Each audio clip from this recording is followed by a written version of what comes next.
Hello, welcome back to X Men Classics. This is episode number 24. And in this episode, we're going over Uncanny X Men numbers 49 to 51. First up is Uncanny X Men 49. Now, I should make a noteworthy thing about this. This is the last issue with this original logo. A logo that's been there since issue 1. It's designed by Jack Kirby.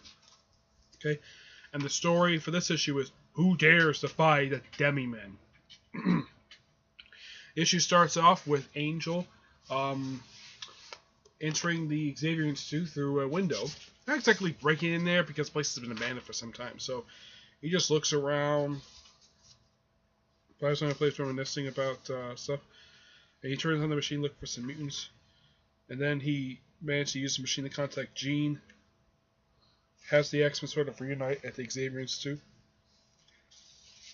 And then we cut away to some mansion in San Francisco where we come upon Mesmero, which I think this is his first appearance. I'm not really sure. Yeah. You say he's a pupil of Magneto. Yeah. I highly doubt it. We cut away to, I think it's New York City. Everybody starts acting really weird. Well, actually, it's not everybody. It's just we get this. This is one thing is true. We get the first appearance of Dorna Lane. That's her right there, even though it's black and white, but her hair is actually green. Yeah, not black. It's just the coloring of the book. And she runs into Iceman. Of course, we cut away to Angel hooking up with Jean Grey and Cyclops. They get into some kind of their version of what looks like the Fantastic Car. I'm not really sure. And they fly away to San Francisco, and we cut away to Bobby Hake's apartment, and to be a girl there, and they talk about her for a little bit, and they go and to this other place, and they take on these people who work for Mesmero, and there's some fighting going on.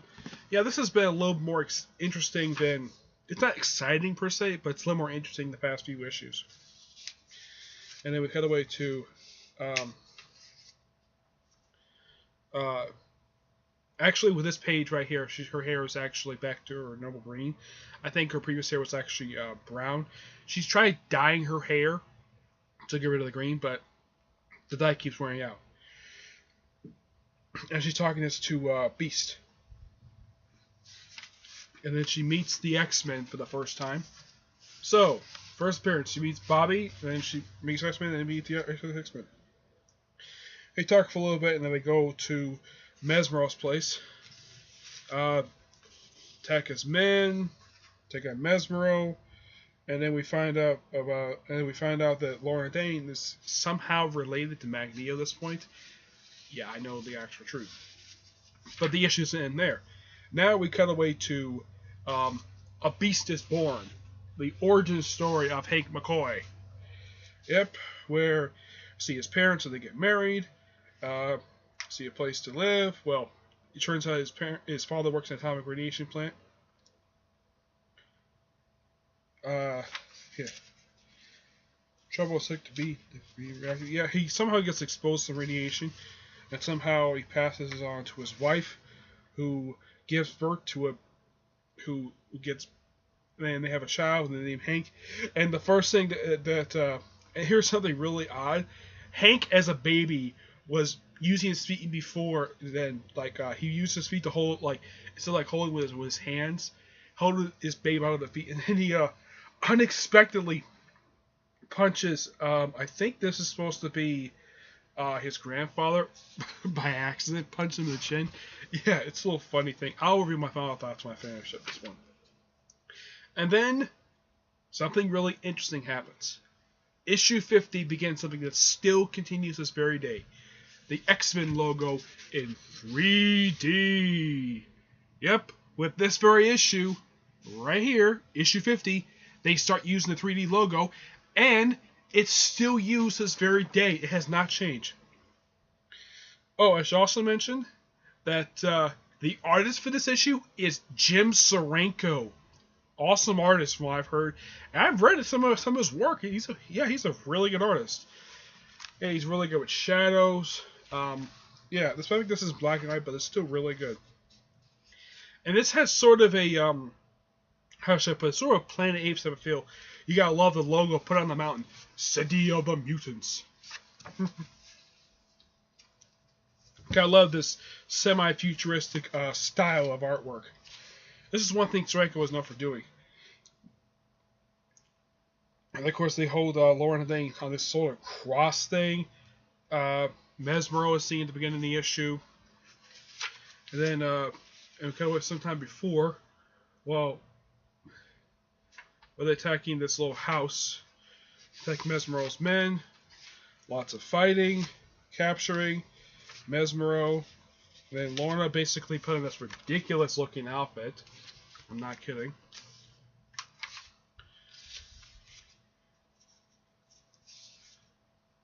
Yeah, and they do more fighting. This is more of an action-packed type issue. Now, this is an issue 50, definitely worth reading about.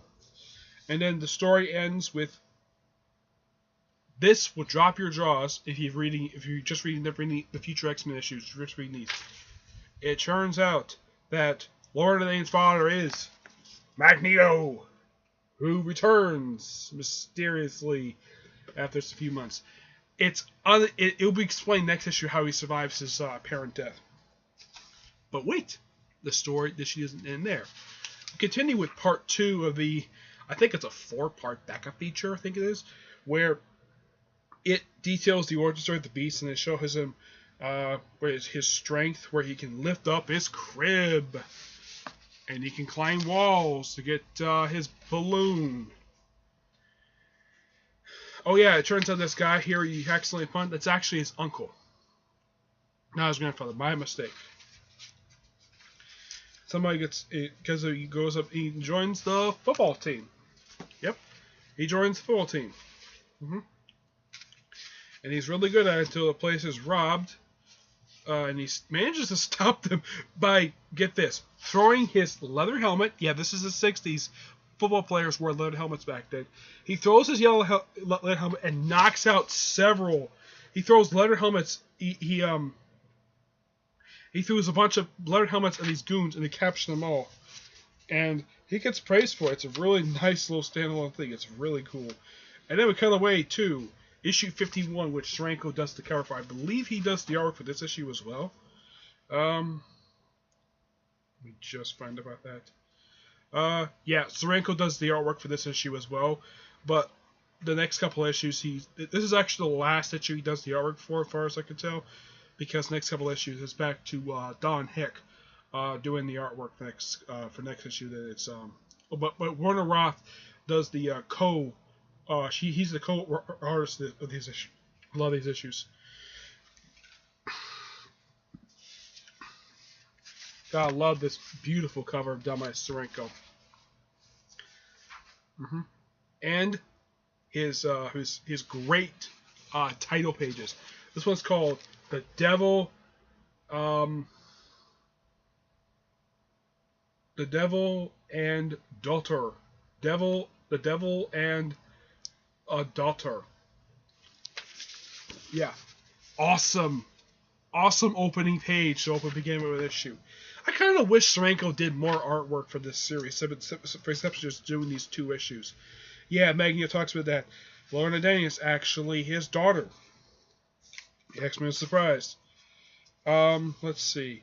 They try to go at him, they argue for a bit, and then Cyclops does the obvious thing. Instead of blasting him with his optic blast, he punches him. Yeah, you can't block a punch with magnetic force. even though his material is uniform made of unstable molecules, that's not metal. That's just unstable molecules. He just socks him in the face. Of course, Lorna Dane's like, of course, Mesmero's goons attack. Iceman grabs her, and they'll try to get away. Of course, the Cyclops gets captured. Jean Grey frees some people, and of course Cyclops. They attempt to put the little helmet on him. He gets it off. They fight some more. Yeah, it's an action-packed issue. Lots of fighting. Magneto gets collapsed. His base is collapsing after Cyclops just blasted it away. And Magneto does get away. Oh, that was on my wall. In case you're wondering. And of course they kill the X Men. Of course, and they cut away to the X Men ran, but without Lorna.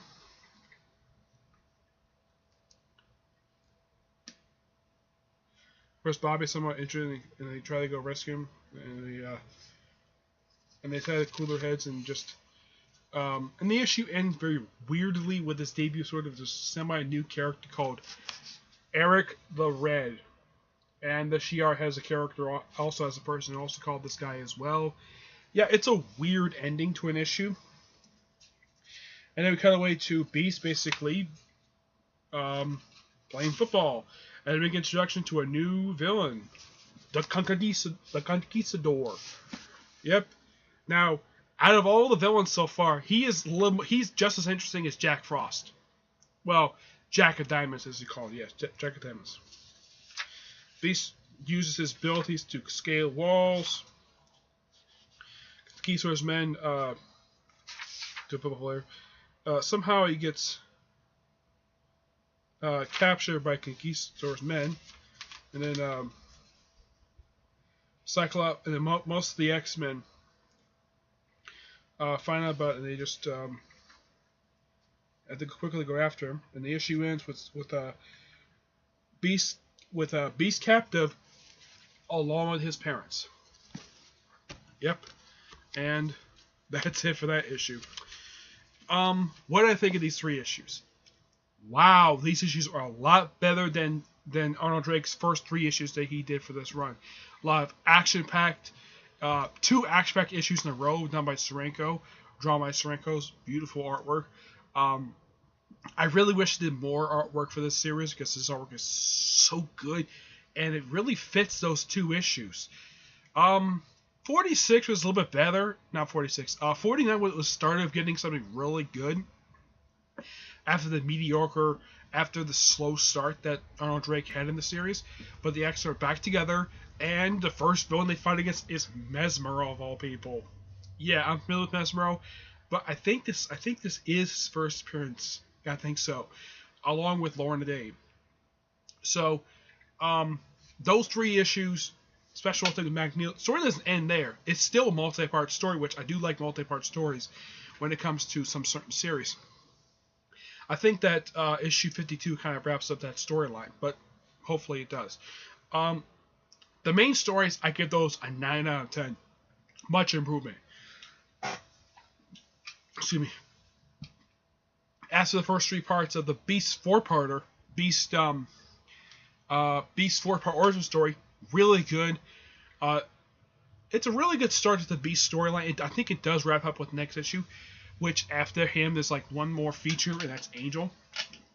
And these features are supposed to take place before the first issue of Uncanny X Men, which is nice.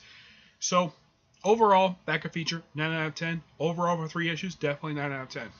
Okay, so that's it for this episode. Stay tuned for the next episode, which is my 25th episode, which I'm just going to cover issues 52 and 53 of Uncanny X Men. Okay, until then, I'll see you there. Bye.